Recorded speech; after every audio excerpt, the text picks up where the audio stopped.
How's it going? This is Rich from Legend Performance Knives, and we're working on our Tac 1 knife.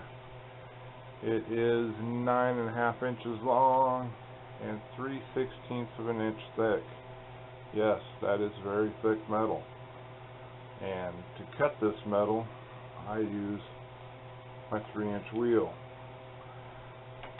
Now when I'm cutting, to save on my equipment, I make relief cuts, especially anywhere where it's curved, but even where it's a straight cut.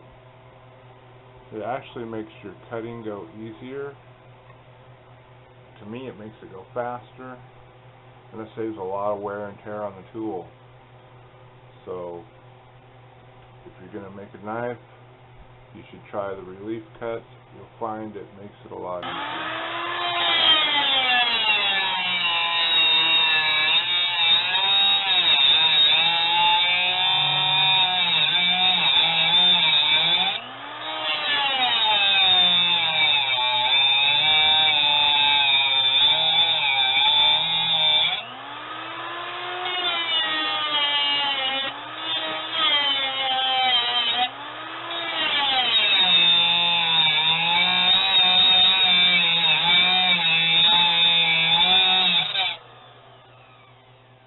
After you watch, I'm keeping the center of the bolt in the center of the blade, because if I'm cutting up here, I'm going to get to my line on top way before I get to my line down here.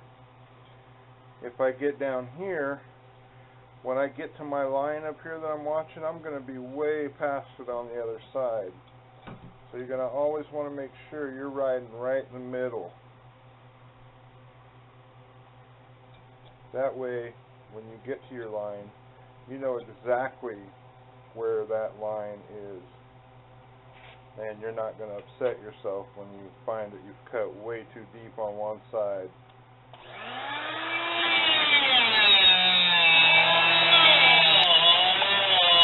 Now when it comes time to remove, you just cut out each little spoke. It makes it a lot easier than trying to cut all the way down and curve.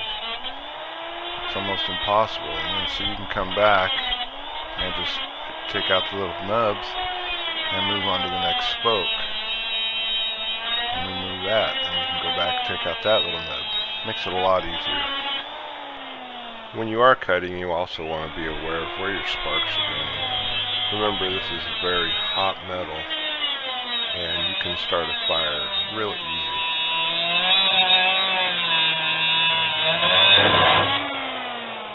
Now, them little hot pieces of steel bouncing up there. Yes, they burn, but be careful. Also, watch your electrical cord. Remember to always have the guard pointed towards you. That way the sparks aren't hitting you in the face and in the eyes. It's actually shielding you from the sparks. That's its job.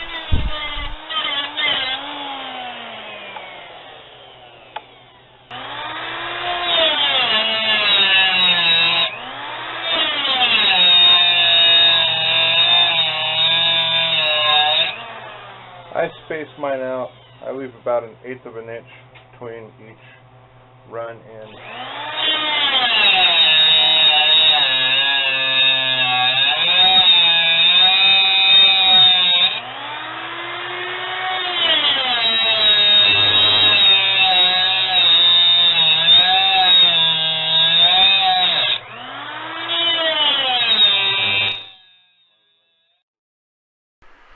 Let's talk a little bit about tools.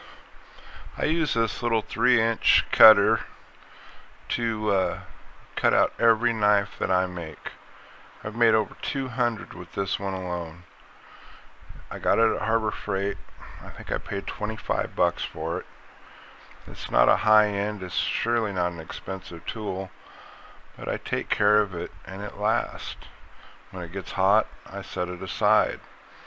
Then when it cools back down, I grab it and I keep going. I even get these little 3-inch wheels at Harbor Freight. I think you can get a pack of 10 of them for like $10. I'm not wanting to boost up Harbor Freight so much as I want to tell you that you don't have to spend a fortune on tools and have CNC machines to make a knife. If you want to make a knife, you can use hand tools, just like I do every single knife. Thanks for watching.